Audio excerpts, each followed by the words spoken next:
We have discussed vagus nerve का हम लोगों ने डिस्कशन की कि वेगस नर्व का आपके एंटेरिक नर्वस सिस्टम के साथ क्या ताल्लुक है। हम लोगों ने डिस्कस किया था न्यूरोनल पाथवे।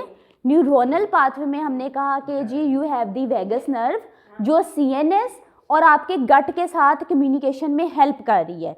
गट से न्यूरोट्रांसमीटर रिलीज हुए, वेगस नर्व में उन्होंने एक्शन किया, वेगस नर्व ने आगे जाके सिग्नल दे दिया आपके सीएनएस को, सीएनएस ने भी जो भी फंक्शनिंग की उसने भी न्यूरोट्रांसमीटर रिलीज किया जिसने वेगस थ्रू आपका इंफॉर्मेशन सेंड कर दी गट को। इंफॉर्मेशन गट से ब्रेन तक गई, कैसे गई हमने डिस्कस किया था कि जब मैं बात करूं वेगस नर्व की, वेगस नर्व आपकी क्रेनियल नर्व नंबर 10 है, that is the largest nerve है ना, ठीक है। Nerve is compose of the fibres दो तरह के हैं, इफरेंट फाइबर्स और दी एफरेंट फाइबर्स। एफरेंट फाइबर्स वो फाइबर्स हैं जो आपके गट से सिग्नल लेकर जाएंगे टूवर्ड्स दी सीएनएस, और इफरेंट फाइबर्स वो हैं जो सीएनएस से सिग्नल्स लेकर आएंगे टूवर्ड्स दी गट। इस तरीके से ये आपकी क्या बाई डायरेक्शनल कम्युनिकेशन हो गई है, ठीक है, between the enteric nervous system ENS and the CNS with the help of the vagus nerve. So this was a discussion in the neuronal pathway. Clear बच्चों? अब मज़ीद इसके ऊपर डिस्कशन की बात है, हम लोग कहने जा रहे हैं कि जो आपके माइक्रोब्स हैं वो आपके गट के अंदर न्यूरोट्रांसमीटर्स की प्रोडक्शन में हेल्प करते हैं, न्यूरोट्रांसमीटर बनाने में मदद देते हैं, ठीक है, तभी तो कोई कम्युनिकेशन होगी, कोई सिग्नलिंग मॉलिक्यूल बनेगा तो गट और ब्रेन के दरमियान कम्युनिकेशन होगी ना। तो भाई अब हम लोग ने यहाँ पे डिस्कस करना है वही रोल जो आप पहले पढ़ चुके हैं कि आपकी गट के अंदर you have the bacteria, bacteria ने प्रोडक्शन की शॉर्ट चेन फैटी एसिड्स की। बैक्टीरिया ने किसकी प्रोडक्शन की? शॉर्ट चेन फैटी एसिड्स की। शॉर्ट चेन फैटी एसिड्स ने हेल्प करना है in the formation of the neurotransmitter. Neurotransmitters आपको पता है कि अभी तक हम दो तरह के पढ़ रहे हैं, they can be excitatory neurotransmitter और they can be inhibitory neurotransmitter. Excitatory neurotransmitters के एग्जांपल में बार बार जी हम लोग जो एग्जांपल्स पढ़ते आ रहे हैं, हमने ग्लूटामेट भी डिस्कस किया था, हमने सेरोटोनिन भी डिस्कस किया था, इनहिबिटरी में हमने गाबा डिस्कस किया था। अच्छा, अब हर न्यूरोट्रांसमीटर के लिए receptors are different, there are different sub types. अगर मैं सेरोटोनिन की बात करूं तो सेरोटोनिन में भी ऐसे रिसेप्टर्स हैं जो इनहिबिशन कॉज करेंगे या एक्साइटेशन कॉज करेंगे। अगर आपको याद हो इसमें हमने 7 सब टाइप्स पढ़ी थी, उनके अंदर भी फर्दर डिविजन्स आ जाती हैं, ठीक है। ये डिस्कशन अगेन दोबारा करेंगे जब हम सेरोटोनिन के ऊपर आएंगे, ठीक है। गाबा की इसी तरह 3 फैमिलीज हैं, सब डिविजन्स हैं, ठीक है। ग्लूटामेट की भी आप लोगों ने सब डिविजन्स पढ़ी थी जब हमने सीएनएस स्टार्ट किया था, ठीक है। फिलहाल the point of discussion is कि जो आपने अभी बैक्टीरियाज के नाम पढ़े, ठीक है, जो लास्ट लेक्चर में डिस्कस भी किए थे, इन्होंने शॉर्ट चेन फैटी एसिड्स बना दिए जिन्होंने भी अब किसी ना किसी तरीके से आगे न्यूरोट्रांसमीटर बनाने में हेल्प करनी है।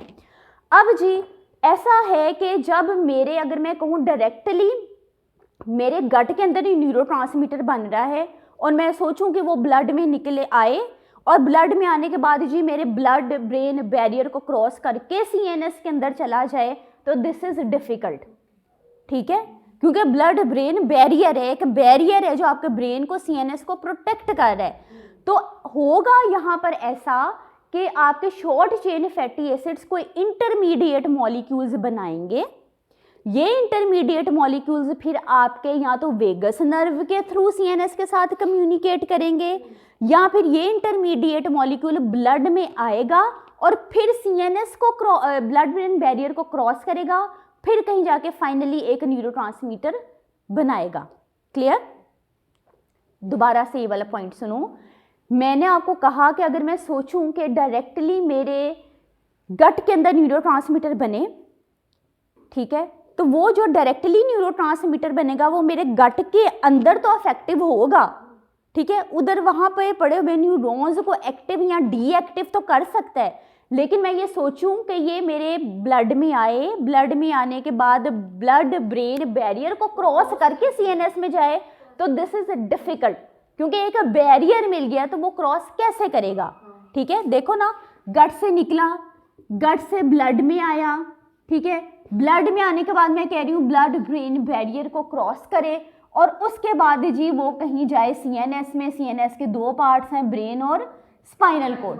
सो इस ब्लड ब्रेन बैरियर को क्रॉस करना इज अ डिफिकल्ट थिंग। मेरा वो न्यूरोट्रांसमीटर जो गट के अंदर बना है, वो गट के अंदर के ही जो न्यूरॉन्स हैं उनको एक्साइट या इनहिबिट तो कर सकता है, लेकिन इसको क्रॉस करना इज डिफिकल्ट, कि जिसकी वजह से जाहिर है मेरी गट सीएनएस के साथ कम्युनिकेट करेगी तो गट ब्रेन एक्सेस बनेगा ना, ऐसे ही है। और मैंने अब गट के अंदर की बात नहीं करनी, मैंने बात करनी है कम्युनिकेशन की between the gut and the CNS. अब मैं चाह रही हूँ मेरी गट सीएनएस के साथ कम्युनिकेट करे। यहाँ पे हम लोगों ने बच्चों दो डिस्कशंस करनी है। एक डिस्कशन में मैं आपको बताऊंगी कि मेरे सबसे पहले bacterias were in the gut, ठीक है, गट के अंदर मेरे पास थे बैक्टीरियाज। बैक्टीरिया ने क्या बनाया, शॉर्ट चेन फैटी एसिड, और शॉर्ट चेन फैटी एसिड्स ने न्यूरोट्रांसमीटर बना लिए, या न्यूरोट्रांसमीटर बनाने के लिए इंटरमीडिएट सब्सटेंसेस बना लिए। ठीक है, ये न्यूरोट्रांसमीटर जो बने हैं वो मेरे गट के अंदर लोकली काम करेंगे। ठीक है, अब ये जो इंटरमीडिएट सब्सटेंस बना है ये मेरे ब्लड के अंदर आएगा। ठीक है, ब्लड ब्रेन बैरियर को क्रॉस करेगा, क्रॉस करने के बाद सीएनएस में चला जाएगा, फिर इसके ऊपर फर्दर वर्किंग होगी, और वर्किंग होने के बाद फाइनली ये एक न्यूरोट्रांसमीटर बना देगा, जो अब वह काम किसके ऊपर करेगा, आपके सीएनएस के ऊपर वर्क करेगा। क्लियर ये कॉन्सेप्ट। फॉर एग्जाम्पल, ठीक है, आप लोगों ने यादें पढ़ा था कि एपिनेफ्रीन बनती है। ठीक है, एपिनेफ्रीन बनती है। अब मैं सोर्स फिनाइल एलानिन, लिवर से हम उस सोर्स में नहीं जा रहे, सिर्फ एक कॉन्सेप्ट को क्लियर करने के लिए बात याद रखो। मेरे पास जी टायरोसिन था, ठीक है, tyrosine that is amino acid, food था इसका सोर्स, प्रोटीन फूड खाई आपने, वहाँ से टायरोसिन आया। टायरोसिन क्या करता था, अब वो जी न्यूरॉन के अंदर जाता था। न्यूरॉन के अंदर जाने के बाद ये डिफरेंट स्टेप्स आते हैं, पहले डोपा बनी, फिर आपके पास डोपामीन बनी, और फिर कहीं फाइनली आपके पास वेजिकल के अंदर जाके नोरेपिनेफ्रीन बनती थी, और फिर वो न्यूरॉन से रिलीज होती थी। यहाँ पे ये एक आपके पास स्टार्टिंग सब्सटेंस आया ना, ठीक है, इसी किस्म के जो आपके पास स्टार्ट के लिए सब्सटेंसेस हैं या इंटरमीडिएट सब्सटेंसेस हैं, वो आपके गट से बनेंगे, ब्लड ब्रेन बैरियर को क्रॉस करेंगे, फिर कहीं जाके आपके न्यूरॉन के अंदर जाएंगे और फाइनली एक न्यूरोट्रांसमीटर बनाएंगे। क्लियर? किसी को कोई पॉइंट जो यहाँ तक समझ ना आया? ये तो टायरोसिन जस्ट एक एग्जांपल के लिए हम लोग पिछला रिपीट कर रहे हैं ना, कि देखो नोरेपिनेफ्रीन डायरेक्टली न्यूरॉन के अंदर ही नहीं जा रही है। नोरेपिनेफ्रीन बनाने के लिए भी एक सब्सटेंस मुझे चाहिए जो जी मेरे ओके कैसे आता है, ये मेरे पास लिवर है, लिवर ने फिनाइल एलानिन बनाया, phenyl alanine is converted into tyrosine, ठीक है, टायरोसिन फिर न्यूरॉन में जाता है और फाइनली नोरेपिनेफ्रीन बनाता है। ठीक है, तो डेफिनेटली टायरोसिन प्रोटीन है, प्रोटीन आई कहाँ से थी? सबसे पहले आपने कोई प्रोटीन रिच आपने डाइट खाई और फिर वहां से अमीनो एसिड बने। ठीक है, यहाँ तक कहने का मकसद था कि जी अगर मैंने न्यूरोट्रांसमीटर बनाने हैं और मैं चाह रही हूँ वो न्यूरोट्रांसमीटर मेरे सीएनएस के साथ कम्युनिकेट करें, तो डायरेक्टली न्यूरोट्रांसमीटर बनाने का फ़ायदा नहीं है। डायरेक्टली न्यूरोट्रांसमीटर बनाने का फ़ायदा नहीं है, कोई इंटरमीडिएट सब्सटेंस बैक्टीरिया बनाएगा, वो ब्लड में आएगा, फिर कहीं जाके सीएनएस में काम करेगा। फिलहाल इतना कंक्लूजन है। एग्जाम्पल्स, अब इतनी डिटेल बायोसिंथेसिस में नहीं जाएंगे, जस्ट एक कोर कॉन्सेप्ट लेंगे कि भाई ये कॉन्सेप्ट है। अब भी न्यूरोट्रांसमीटर बनेगा कैसे? फॉर एग्जांपल मैं गट की बात करूं, एक तो नए सिरे से न्यूरोट्रांसमीटर बन सकता है। नए सिरे से न्यूरोट्रांसमीटर बनाने के लिए कोई इंटरमीडिएट सब्सटेंस बन सकता है, या पहले से कोई न्यूरोट्रांसमीटर पड़ा हुआ है, उसकी ब्रेकडाउन होगी, उसके ऊपर प्रोसेसिंग होगी और उसमें से एक नया न्यूरोट्रांसमीटर बनेगा। बैक्टीरियाज, फॉर एग्जाम्पल अगर मैं इधर बात करूं बैक्टीरियाज की, तो I am going to talk about the E coli. ठीक है, फाइला कौन सा था? प्रोटियोबैक्टीरिया जी। अब ये प्रोटियोबैक्टीरिया करता क्या है? आपके गट के अंदर यू विल सी कि आपके पास न्यूरोट्रांसमीटर्स पड़े हुए हैं, ऑलरेडी पड़े हैं। अब इसमें होना क्या है? अगर आप अपने इस फर्स्ट टेबल को देखो, फर्स्ट सेक्शन को देखो, ये डिटेल बच्चों यहाँ पे लिखी हुई है।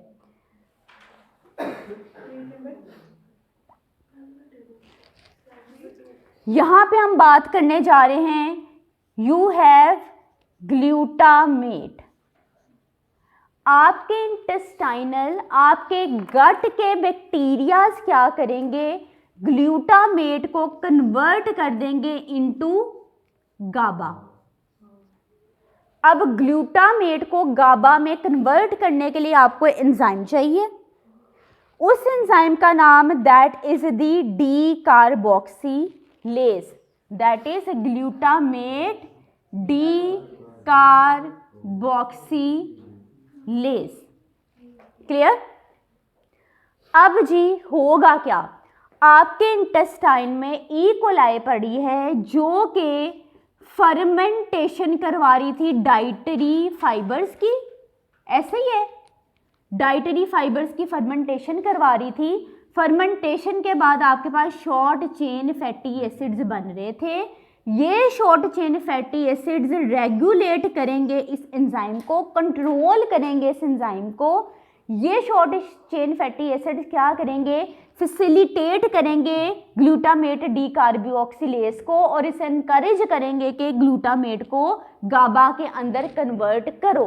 ये जो प्रोसेस हुआ, इस प्रोसेस को हम कहेंगे ग्लूटामेट डी कार्बोक्सिलेशन, यानी कि ई कोलाई ने फैसिलिटेट किया ग्लूटामेट डी कार्बोक्सिलेशन के लिए। क्लियर?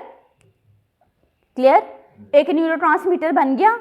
ये न्यूरोट्रांसमीटर जो गाबा बना है भाई, इसके बारे में अगर आप थेरीज पढ़ें, रिसर्च आर्टिकल्स पढ़ें, तो नो डाउट गाबा न्यूरॉन्स के ऊपर तो काम करेगा। ठीक है, अपने गाबा रिसेप्टर्स के ऊपर तो काम करेगा, साथ ही साथ this will also act on the vagus nerve. और वेगस नर्व किसके साथ कम्युनिकेट कर रही थी? सीएनएस के साथ। तो क्या ये गट ब्रेन एक्सेस बन गई है? ठीक है, फिर ब्रेन भी कोई सिग्नल देगा, दोबारा से वो वेगस नर्व के थ्रू आपके गट में चले जाएगा। एक पहला हम लोगों ने फंक्शन और उसका न्यूरोट्रांसमीटर का लिंक पढ़ लिया ई कोलाई को लेके। ई कोलाई ने क्या किया? ग्लूटामेट डी कार्बोक्सिलेशन में फैसिलिटेशन प्रोवाइड की। ठीक है, बाय रेगुलेटिंग द एंजाइम, उस एंजाइम का नाम था ग्लूटामेट डी कार्बोक्सिलेज। क्लियर है यहाँ तक? अच्छा, अब दूसरी एग्जाम्पल की तरफ आ जाओ। दूसरा रोल हम ई कोलाई को लेकर पढ़ने जा रहे हैं रिगार्डिंग दी न्यूरोट्रांसमीटर।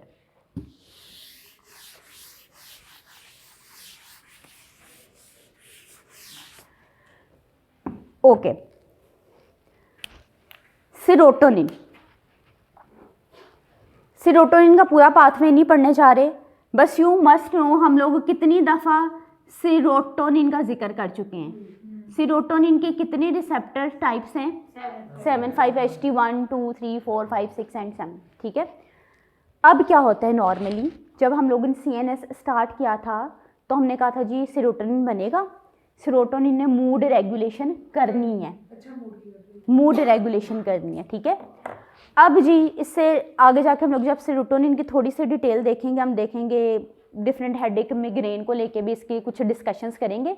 फिलहाल जी सीरोटोनिन, सीरोटोनिन बनता कैसा है? सीरोटोनिन जी ट्रिप्टोफैन से बनते हैं। ठीक है। सेरोटोनिन किससे बनता है? ट्रिप्टोफैन से। ट्रिप्टोफैन आगे जाके जी कन्वर्ट हो जाता है 5 हाइड्रोक्सी ट्रिप्टोफैन में और अल्टीमेटली आपके पास सेरोटोनिन बनता है।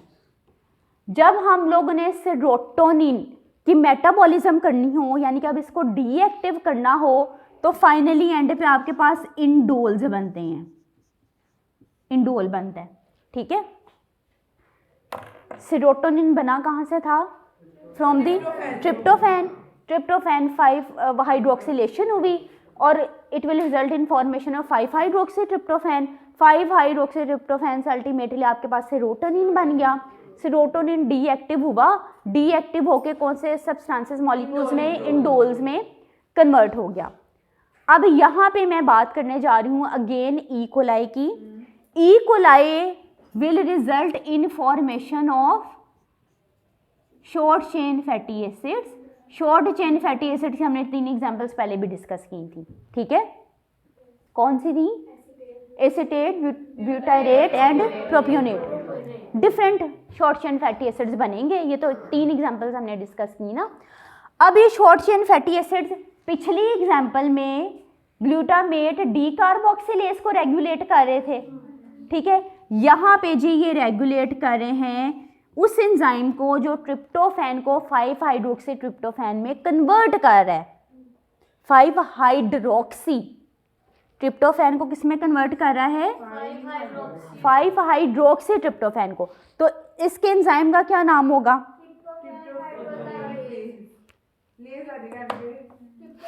अब ये जो एग्जाम्पल हम पढ़ने जा रहे हैं, ठीक है, वो आपकी लिखी हुई है सेकंड सेक्शन में। ठीक है। इसमें क्या होगा बच्चों? जिस एंजाइम को आपका ई कोलाई से बने हुए fatty acid, short chain fatty acid regulate कर रहे हैं, उस एंजाइम का नाम है ट्रिप्टोफैन हाइड्रोक्सिलेज। ठीक है। Tryptophan hydroxylase, tryptophan hydroxylase. Tryptophan is converting into 5 hydroxy tryptophan with the help of the enzyme. The name of the enzyme is the tryptophan hydroxylase. इस हाइड्रोक्सिलेज को रेगुलेट कौन कर रहा है? शॉर्ट चेन फैटी एसिड्स, जो बना कौन से हैं? बैक्टीरिया। यहाँ मैं आपको ई कोलाई की एग्जांपल दे रही हूँ, बट आपको ऑलरेडी पता है डिफरेंट बैक्टीरिया जो हैं वो शॉर्ट चेन फैटी एसिड्स बनाते हैं, तो ज़रूरी नहीं कि यहाँ मैं ई कोलाई का ही नाम लिखूँ। ठीक है। क्लियर है? एक तो जी इन्होंने क्या किया, डायरेक्टली फैसिलिटेट किया कि मेरे गट के अंदर सेरोटोनिन बने। दूसरा एक काम क्या हो सकता है?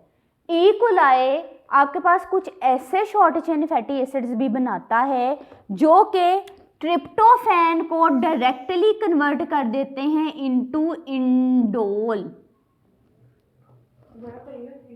ठीक है। बैक्टीरियाज ने एक काम क्या किया, उन्होंने डायरेक्टली सेरोटोनिन की फॉर्मेशन में, सिंथेसिस में हेल्प की आपके गट के अंदर, जो गट के अंदर के ही न्यूरोट्रांसमीटर के ऊपर काम कर रहे हैं, गट के अंदर ही रिसेप्टर्स के ऊपर काम कर रहे हैं। दूसरा काम इन बैक्टीरियाज ने क्या किया इस पाथवे के अलावा, कि ट्रिप्टोफैन को कन्वर्ट कर दिया इनटू इंडोल। लेकिन मैं चाहती हूं कि ये इंडोल भी किसी तरीके से सेरोटोनिन बनाए। तो बच्चों आपकी गट के अंदर you have the cells, special cells जिसको हम कहते हैं क्रोमाफिन सेल्स। ठीक है। Chromaffin cells will release different types of neurotransmitters. Chromaffin cells को आप समझ लो एक स्टोरेज हाउस है। क्रोमाफिन सेल्स रिलीज क्या करते हैं? For example they will release serotonin, dopamine, GABA. ठीक है। मेरे पास एक समझ लो न्यूरोट्रांसमीटर का एक स्टोरेज हाउस है मेरे गट के अंदर, उसको कहती हूँ मैं क्रोमाफिन सेल्स। अब मेरे बैक्टीरियाज ने जो इंडोल बनाया था, ठीक है, ये इंडोल स्टिमुलेट करेगा क्रोमाफिन सेल्स को, और ताकि क्रोमाफिन सेल्स रिलीज करें सेरोटोनिन या डोपामीन।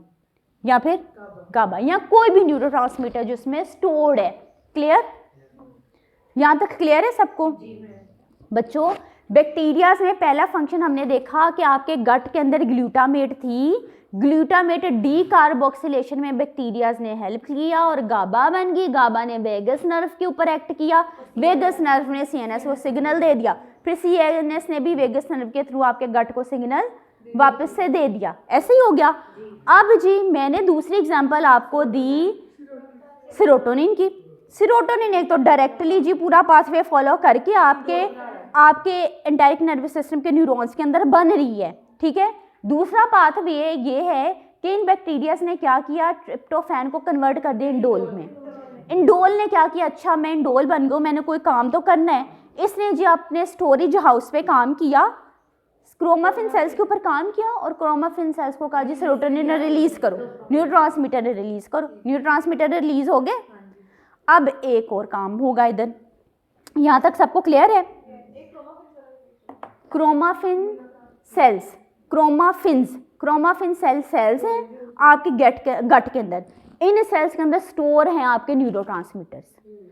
जैसे ही स्टिमुलस से मिलेगा तभी तो ये न्यूरोट्रांसमीटर रिलीज करेगा। इधर स्टिमुलस कौन सा है? इंडोल। क्लियर बच्चों? यहाँ तक क्लियर है? अच्छा यहाँ तो मैंने एक इंडोल की बात की ना कि इंडोल बैक्टीरियाज ने बनाया, फिर इंडोल ने जाके क्रोमाफिन सेल्स को स्टिमुलेट किया और न्यूरोट्रांसमीटर्स रिलीज हुए। इसके अलावा बच्चों आप जी कोई भी ट्रिप्टोफैन रिच फूड लेते हो, प्रोटीन रिच डाइट लेते हो, ठीक है, ओमेगा 3 फैटी एसिड लेते हो, वो भी आपके जी क्रोमाफिन सेल्स को स्टिमुलेट करेंगे ताकि न्यूरोट्रांसमीटर रिलीज हों। क्लियर? अच्छा जी यहाँ तक हम लोगों ने ये डिस्कशन कर ली। अब आप लोगों ने खाना खाया, उसमें ट्रिप्टोफैन खाई, अच्छा जी ट्रिप्टोफैन की आपने इनटेक कर ली, ट्रिप्टोफैन बनी थी, ट्रिप्टोफैन के बाद 5-हाइड्रोक्सी ट्रिप्टोफैन बना था, ठीक है, एंजाइम के थ्रू बना, हाइड्रोक्सिलेज के थ्रू बना, हाइड्रोक्सिलेज को रेगुलेट क्या कौन कर रहा था? बैक्टीरिया कर रहा था, ठीक है। यहाँ पे याद रखना सेरोटोनिन तो ब्लड ब्रेन बैरियर क्रॉस नहीं कर सकती, लेकिन आपके ट्रिप्टोफैन, आपका 5-हाइड्रोक्सी ट्रिप्टोफैन के अंदर एबिलिटी है कि वो गट को क्रॉस करें, ब्रेन के अंदर आए, ब्लड ब्रेन बैरियर को क्रॉस करके सीएनएस में चले जाएं, ठीक है। तो ये जब ये इंटरमीडिएट से सब्सटेंसेस रिलीज होंगे तो क्या ये ब्रेन में जाके आपका न्यूरोट्रांसमीटर सेरोटोनिन बना देंगे? Clear? Serotonin itself blood brain barrier cross नहीं करेगी। मैं चाहती हूँ मेरी गट कोई ऐसे सब्सटेंसेस रिलीज करें जो ब्रेन में जा एंटर हो और एंटर होने के बाद सेरोटोनिन बनाए। भाई वो सब्सटेंसेस मेरे गट ने जो बनाए हैं वो हैं ट्रिप्टोफैन और वो हैं 5-हाइड्रोक्सी ट्रिप्टोफैन। क्लियर? एक बहुत कॉमन एग्जांपल जो हम लोग ऑटोनॉमिक नर्वस सिस्टम के अंदर पढ़ते आ रहे हैं, that is of the norepinephrine, जो अभी थोड़ी देर पहले मैंने डिस्कस भी की थी। बच्चों आपने फूड इनटेक किया, प्रोटीन रिच डाइट ली, आपकी चलो डाइट के अंदर अमीनो एसिड्स थे, for example that was the tyrosine, ठीक है। मैंने आपको बताया आपके न्यूरॉन्स तो आपके ब्रेन में भी हैं, न्यूरॉन्स आपके गट में भी पड़े हुए हैं, ठीक है। टाइरोसिन ने क्या करना है कि इसने अब इस न्यूरॉन के अंदर एंटर करना है, ठीक है। एंटर कैसे करेगा? With the help of the transporter, और इसके साथ साथ अंदर सोडियम भी जाएगी। क्लियर? टाइरोसिन कहाँ से आई थी? डाइट से आई थी। इसके अंदर डिफरेंट डिटेल मैकेनिज्म है, लिवर से फिनाइल एलानिन और फिर पूरा, ठीक है, लेकिन हम लोग यहाँ से डिस्कस कर रहे हैं। पहली एग्जांपल हमने ग्लूटामेट की डिस्कस की, दूसरी सेरोटोनिन की, तीसरी एग्जांपल हम लोग डिस्कस करने जा रहे हैं एपिनेफ्रिन की या नोरेपिनेफ्रिन की या डोपामिन की। बच्चों टाइरोसिन आई, टाइरोसिन मैंने कहा आपके न्यूरॉन के अंदर अब जाएगी, न्यूरॉन आपकी गट में भी है, न्यूरॉन आपके ब्रेन में भी है, न्यूरॉन्स हैं तो कम्युनिकेशन हो रहा है ना। अब टाइरोसिन आपके न्यूरॉन के अंदर चली गई, न्यूरॉन में जाने के बाद टाइरोसिन ने कन्वर्ट होना है इनटू एल डोपा, ठीक है। ठीक है, एल डाईहाइड्रोक्सी फिनाइल एलानीन में, ठीक है। What is dopa? डाईहाइड्रोक्सी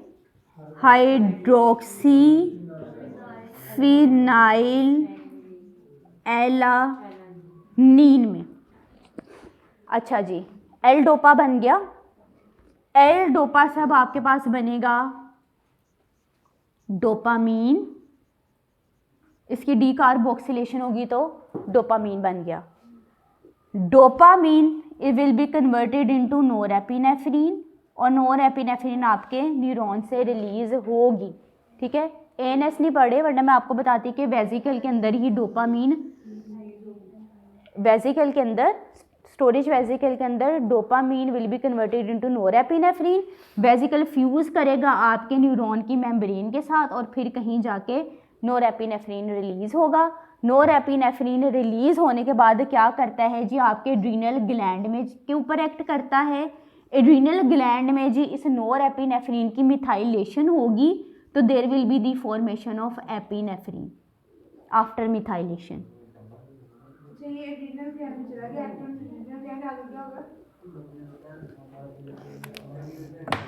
नोरेपिनेफ्रीन बन गई, ठीक है। नोरेपिनेफ्रीन कहाँ तक पहुंची? एड्रीनल ग्लैंड तक, ठीक है। एड्रीनल ग्लैंड में क्या किया, इस नोरेपिनेफ्रीन की मिथाइलेशन हुई। मिथाइलेशन होने के बाद इसने बना दिया एपिनेफ्रीन। अब ये एड्रीनल ग्लैंड में एपिनेफ्रीन स्टोर कहाँ पर होगी? क्रोमाफिन सेल्स के ऊपर। यहाँ भी सेल्स आ गए, यहाँ भी सेल्स का क्या नाम है? Chromaffin storage house. पहले भी सेल का क्या नाम था? क्रोमाफिन। अब इसमें जी एपिनेफ्रीन के साथ साथ भी अब सारी नोरेपिनेफ्रीन की मिथाइलेशन तो नहीं ना होगी, थोड़ी सी नोरेपिनेफ्रीन भी तो साथ में पड़ी होगी, ठीक है। तो मेरे क्रोमाफिन सेल्स क्या करेंगे, 80% एपिनेफ्रीन रिलीज करते हैं तो 20% नोरेपिनेफ्रीन रिलीज करते हैं। क्लियर? अच्छा, सिंपैथेटिक नर्वस सिस्टम का मेन न्यूरोट्रांसमीटर कौन सा है? सिंपैथेटिक नर्वस सिस्टम का मेन न्यूरोट्रांसमीटर कौन सा है? सिंपैथेटिक। पैरासिम्पैथेटिक का क्या है? एसिटाइलकोलिन। अब सिंपैथेटिक का कौन?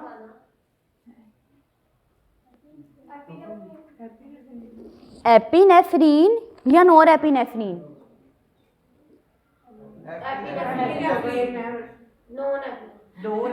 नोरेपिनेफ्रीन। देखो ना, न्यूरॉन ने तो नोरेपिनेफ्रीन बनाई है, वो तो एड्रीनल मेडुला ने जाके उसको एपिनेफ्रीन में कन्वर्ट किया ना।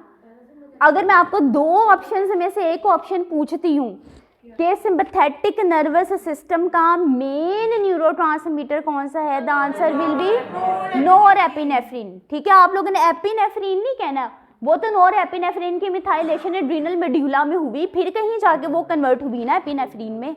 क्लियर? ये था नॉर्मल प्रोसेस। यहाँ पे बैक्टीरिया कहाँ से है, हमने तो यहाँ बैक्टीरिया डिस्कस ही नहीं की है। अब जी होता क्या है, यहाँ पे भी पड़े होंगे एंजाइम्स।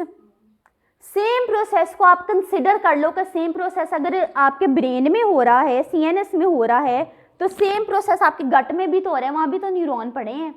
लेकिन जब गट के अंदर मेरे पास ये प्रोडक्ट्स बनी, मैं कहती हूँ कि ये ब्लड ब्रेन बैरियर क्रॉस नहीं कर सक रही, ठीक है। तो अब गट में होगा क्या? गट में देखो सेम इसी तरह टायरोसिन की कन्वर्जन एल डोपा के अंदर हो रही है। क्लियर? अब जी टायरोसिन एल डोपा में कन्वर्ट होती कैसे है? By the enzyme that is tyrosine hydroxylase, जिसको रेगुलेट कर रहे हैं आपके short chain fatty acids. Short chain fatty acids बन कहाँ से रहे थे? बैक्टीरिया से। क्लियर? किसी को कोई कॉन्सेप्ट यहां तक समझ ना आया हो?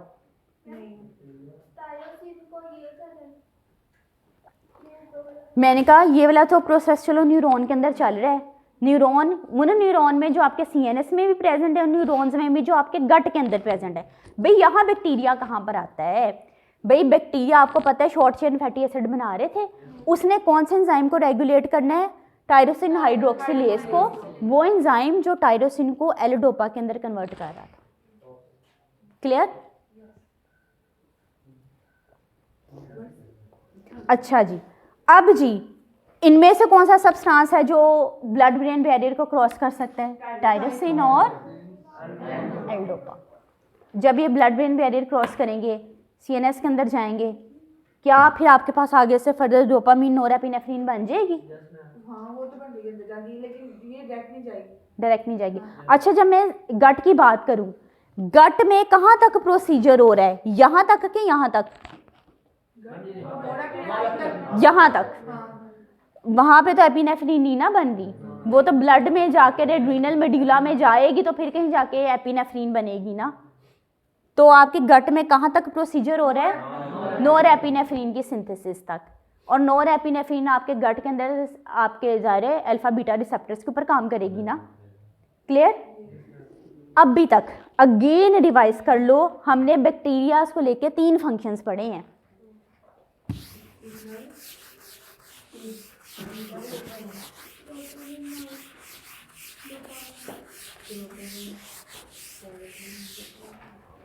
डोपामीन को लेके 3 फंक्शंस पढ़े हैं, सॉरी बैक्टीरियाज को लेके। मैं डिस्कस करना चाह रही हूँ, मैं ये डिस्कस नहीं करना चाह रही कि जी डायरेक्टली मेरे गट के अंदर न्यूरॉन्स थे, न्यूरॉन्स में ये पूरी सिंथेसिस हुई। मैं देखना चाह रही हूँ इधर बैक्टीरिया ने रोल कहाँ पे प्ले किया। सिंपल सा रोल देख रहे हैं, बैक्टीरियाज की डिटेल में भी नहीं जा रहे। आपने बैक्टीरियाज के नाम पढ़े हैं, बैक्टीरियाज के आगे आपने लिख दिया कि जी फर्मेंटेशन करेंगे डाइटरी फाइबर्स की। जब डाइटरी फाइबर्स की इन्होंने फर्मेंटेशन की तो शॉर्ट चेन फैटी एसिड्स बने। शॉर्ट चेन फैटी एसिड्स ने आगे जाके रेगुलेट किया एंजाइम्स को, और एंजाइम्स को रेगुलेट करने के बाद इन्होंने क्या क्या बना दिया जी, इन्होंने बना दिया गाबा। गाबा कैसे बनाया? Bye regulating the enzyme that was the glutamate carboxy या डी कार्बोक्सिलेज, डी कार्बोक्सिलेज को इन्होंने रेगुलेट किया। और इन्होंने आगे जाके क्या बनाई थी? सीरोटोनिन। सीरोटोनिन बनाने में जी इन्होंने कौन से एंजाइम को रेगुलेट किया था? Tryptophan hydroxylase. इन्होंने और क्या बनाया?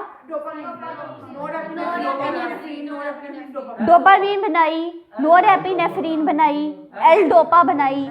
ठीक है, इस पूरे प्रोसीजर में जी इन्होंने हमने कहा चलो जी एल डोपा बनाई।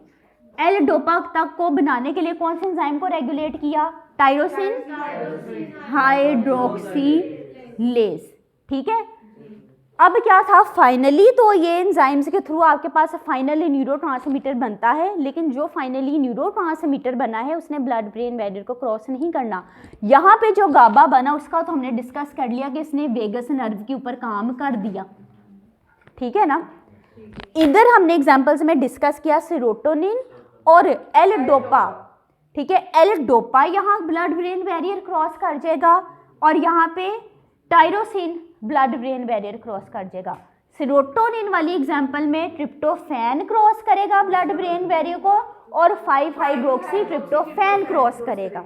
ठीक है, सेरोटोनिन की एग्जांपल में हम लोगों ने ये पढ़ा कि जी tryptophan was converting into indole as well. Indole chromaffin cells को स्टिमुलेट करता था कि न्यूरोट्रांसमीटर्स रिलीज करो। ऐसे ही है, हम लोगों ने क्रोमाफिन सेल्स पढ़े। क्रोमाफिन सेल्स को कौन स्टिमुलेट करता था कि न्यूरोट्रांसमीटर रिलीज करो? इंडोल के अलावा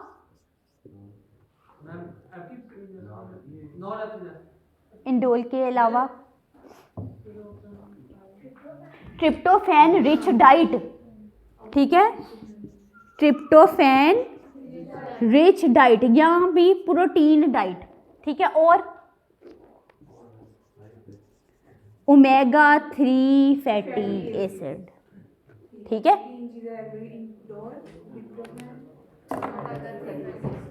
डाइजेशन में आपके बैक्टीरिया हेल्प करते हैं, डाइजेशन में हेल्प करते हैं, तो फर्मेंटेशन होती है ना आपके फैट्स की, कार्बोहाइड्रेट्स की, फिर ही कहीं जाके शॉर्ट चेन फैटी एसिड्स बनते हैं।